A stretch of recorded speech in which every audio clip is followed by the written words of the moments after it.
पुन्हा मुसळधार पाऊस पडणार आहे. हा सर. म्हणजे मराठवाडा, पश्चिम महाराष्ट्र आणि विदर्भात काही ठिकाणी, समजा विदर्भात जरा कमी आहे तर आमच्या मराठवाड्याकडे जरा जास्त आणि पश्चिम महाराष्ट्र, उत्तर महाराष्ट्र या 3 विभागामध्ये जरा जास्त पाऊस आहे. हा सर. आणि त्याच्यानंतर 25 आणि 26 2 दिवस पुन्हा काय होईल, सूर्यदर्शन होईल, पाऊस थोडा विश्रांती येईल, 2च दिवस गेली फक्त 48 घंटे. त्याच्यानंतर 27 सप्टेंबर, 28, 29 आणि 30 हा पुन्हा राज्यात मुसळधार पाऊस पडणार आहे, काही ठिकाणी अतिवृष्टी होणार आहे. हा सर, म्हणजे पुन्हा अलर्ट असणार आहे 28, 29, 30 ला. 27, 28, 29, 30 पुन्हा 1 तारखेपासून शेतकऱ्यांना सोयाबीन करायचं नियोजन करा, पाऊस उघडणार आहे. हा सर. सगळ्यात महत्वाची आनंदाची बातमी. हो सर. 1 तारखेला पाऊस उघडल्यानंतर पुढे पावसाची शक्यता असू शकते का? नाही, 10-12 दिवस नाही. हा, म्हणजे पूर्णपणे मान्सून निघून गेल्यासारखी परिस्थिती होईल का?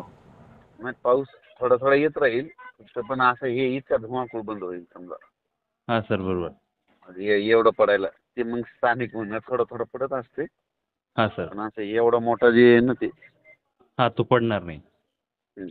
हा सर, नक्कीच शेतकऱ्यांना 25 आणि 26 सप्टेंबरला संधी आहे की ज्यांनी समजा सोयाबीन काढण्यास आलेले असेल त्यांनी काढून घ्याल. 2 दिवस चान्स आहे. हा, विदर्भातल्याला जरा चान्स आहे चांगला, कारण की विदर्भाकडे जरा कमी आहे पावसाचं प्रमाण.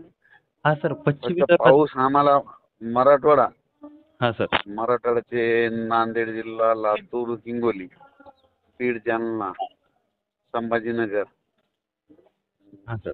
त्याच्यानंतर धाराशिव, म्हणजे मराठवाडा, आणि त्याच्यानंतर अहिल्यानगर, सातारा, सांगली, सोलापूर, कोल्हापूर, पुणे, इकडे नंदुरबार, धुळे, जळगाव, नाशिक या पट्ट्या जरा जास्त पाऊस पडणार आहे.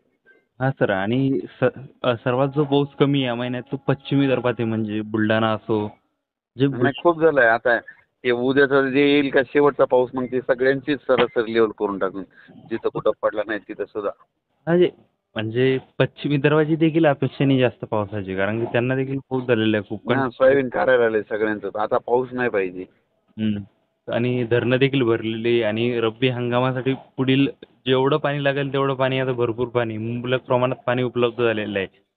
आणि तुम्ही सांगितल्याप्रमाणे आतापर्यंत जे सर्व धरणं भरलेली आहेत ते शेतकऱ्यांसाठी खूप मोठी आनंदाची बातमी आहे. आता या माजलगावच्या धरणातून पाणी सोडलं आहे सगळं. आपण एक आधी ताई सांगितली होती का नव्हती, त्यापासून अतिवृष्टी होईल म्हणून सांगितलं तर नव्हतं, सगळ्यांनी कल्पना दिली. हो सर, आणि इतिहासात अनेक म्हणजे बदल झाले की पहिल्यांदाच असा पाऊस पडला आणि धरणं भरले एवढे.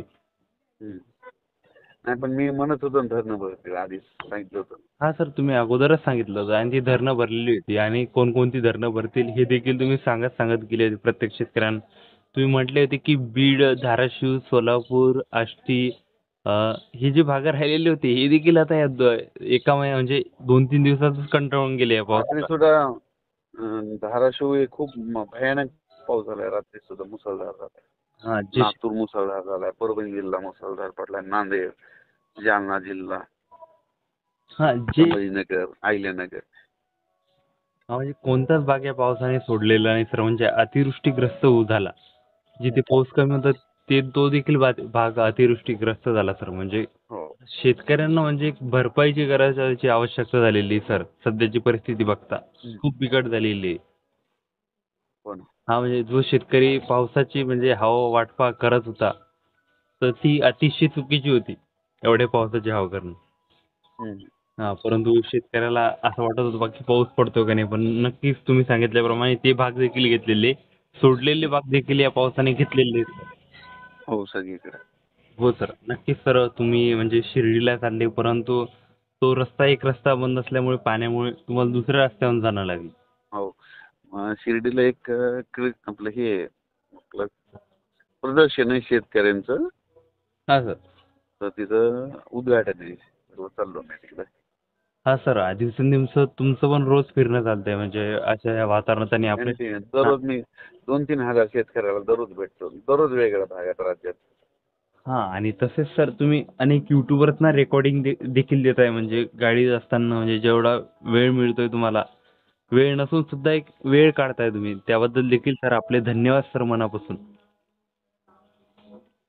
हो सर, नक्कीच सर. शेतकऱ्यांसाठी काय मेसेज असेल आणि आपला अंदाज थांबूया सर. शेतकऱ्याला म्हणणं की आता 1 तारखेपासून सोयाबीनचं नियोजन करा काढायचं. हो सर, खूप महत्वाचा मेसेज आहे. हो सर. 1 पासून सूर्यदर्शन पाऊस उघड.